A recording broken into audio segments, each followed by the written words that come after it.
दोस्तों, मेरा नाम जितेंद्र है और आज मैं लेके आया हूँ पीटीईटी के विद्यार्थियों के लिए सामान्य विज्ञान के जो क्वेश्चन आते हैं उन क्वेश्चन की कुछ इंपॉर्टेंट सीरीज हैं जो आप लोगों के लिए बूस्टर डोज साबित हो सकती हैं। अगर आप इन क्वेश्चन को देख के जाएंगे ज़रूर आपको इसमें से 2 या 3 क्वेश्चन रिपीट होने के चांसेस हैं। ये जो क्वेश्चन मैं आपको बता रहा हूँ ये 18, 19, 20, 21, 22 कि जो एग्ज़ाम हुआ था उस एग्ज़ाम के अंदर आए हुए थे। और इसके अलावा मैं बहुत से अतिरिक्त क्वेश्चन भी आपको बताऊंगा। एक क्वेश्चन के साथ साथ हम 3 से 4 क्वेश्चन के बारे में भी पढ़ेंगे। Let's start. चलो स्टार्ट करते हैं। यस, क्वेश्चन है रेड डाटा पुस्तक किससे संबंधित जानकारी रखती है? तो इसका सीधा सा आंसर रहेगा दुर्लभ पादप व प्राणी जो खतरे में हैं, जो पादप और प्राणी खतरे में होते हैं उनका रिकॉर्ड जो है रेड डाटा बुक के अंदर रखा जाता है। बाकी ये लाल पांडा, दुर्लभ खनिज, लुप्तप्राय नदियाँ, ये सब गलत ऑप्शन है। नेक्स्ट क्वेश्चन देखते हैं। गोली या पाउडर रूप में दवाओं की बोतल में एक छोटा सा पाउच जिसे सिलिका जेल कहते हैं रखा जाता है, क्योंकि सिलिका जेल अब इसमें बताना है कि जैसे हम कुछ भी आइटम लाते हैं ऐसा सामान जो खराब होने की स्थिति में होता है उसके साथ में एक पाउच आता है, आपने देखा होगा। उस पाउच के अंदर सिलिका जेल भरी होती है। वो क्यों होता है, उसको क्यों उसके साथ में रखते हैं? इसका मुख्य रीज़न है कि वो क्या सिलिका जेल क्या करेगा कि नमी को अवशोषित कर लेगा। नमी को अवशोषित करेगा तो वो हमारा जो भी प्रोडक्ट है वो ख़राब नहीं होगा। तो इसका आंसर होगा कि वो नमी को अवशोषित कर लेता है। बाकी सारे आंसर है ये गलत है।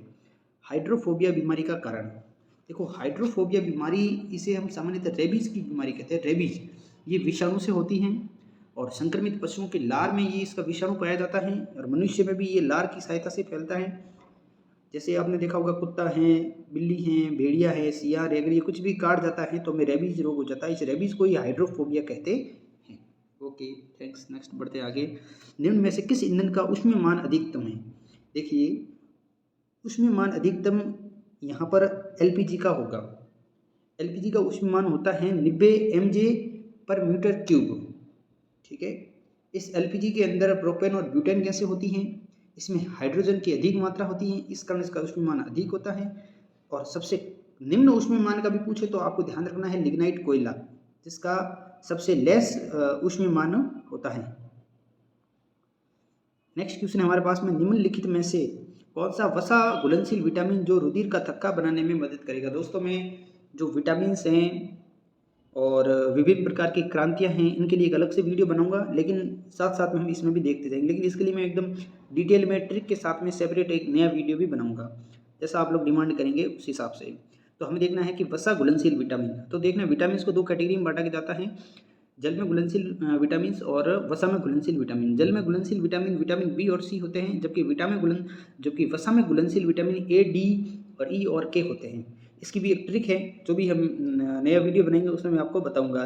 लेकिन चलिए मैं आपको बता देता हूँ। जैसे जो भी जल में घुलनशील विटामिन होते हैं उनकी ट्रिक है WBC, W से वाटर, याद रखना है। ठीक है, तो इसमें क्या पूछा है कि रक्त का थक्का के लिए विटामिन के रिस्पॉन्सिबल है। बाकी ये विटामिन सी, डी, ये विटामिन सी है ना, ये जल में घुलनशील है। बाकी ई, डी, के ये सब वसा में घुलनशील है। नेक्स्ट क्वेश्चन है मानव का सामान्य श्रव्य परास कितना होता है? देखिए ये सब जो परास है इनको 3 कैटेगरी में बांटा जा सकता है। सबसे पहले श्रव्य, एक होता है अपश्रव्य, एक होता है पराश्रव्य। श्रव्य परास उसे कहते हैं जिस आवृत्ति के अंदर, जिस फ्रिक्वेंसी के अंदर हम किसी ध्वनि को या आवृत्ति को सुन सकते हैं वो आवृत्ति होती है 20 हर्ट्ज से लगाकर 20 किलो हर्ट्ज तक। नेक्स्ट होती है अपश्रव्य। अपश्रव्य ध्वनि वो होती है जिसको हम सुन नहीं पाते हैं, जो मतलब वो ध्वनि होती है जो सूक्ष्म जीव या पशु पक्षी कुत्ते वगैरह यही इसको एब्जॉर्व कर पाते हैं, हम इसको सुन नहीं पाते। ये जो तरंगे होती है 20 हर्ट्ज से कम की जो होती है उनको अपश्रव्य ध्वनि तरंगे कहते हैं। उसके बाद में आता है पराश्रव्य। पराश्रव्य ध्वनि तरंगे वे होती है जो 20 किलो हर्ट्ज से जिनकी अधिक आवृत्ति फ्रिक्वेंसी होती है उनको कहते हैं पराश्रव्य ध्वनि तरंगे। नेक्स्ट बढ़ते हैं।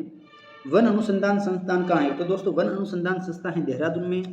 देखते हैं लखनऊ में क्या है, तो लखनऊ के अंदर है राष्ट्रीय वनस्पति अनुसंधान संस्थान है।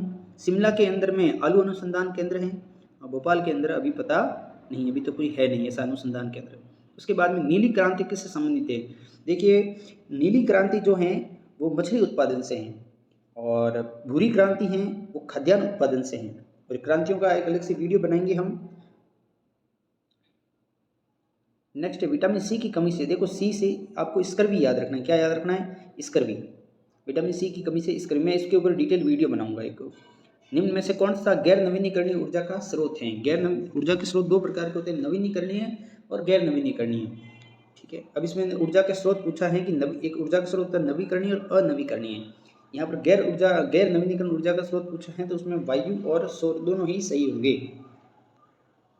एक बार का प्रमाणीकरण करता है। एक बार का जो होता है वो एग्रीकल्चर प्रोडक्ट जो होते हैं उनके ऊपर लगाया जाता है। एनोफ्लीज मच्छर, देखिए एनोफ्लीज मच्छर, मादा एनोफ्लीज मलेरिया जो प्रोटोजोआ द्वारा फैलता है, ठीक है। और इसका जो मच्छर का कारक होता है वो मलेरिया है। भूरी क्रांति, देखिए अभी पीछे आया था, भूरी क्रांति खाद्यान्न उत्पादन से। भारत में पर्यावरण नीति कब प्रकाशित की गई? 2006 में। 10वीं पंचवर्षीय योजना में 2006 में घोषित की गई।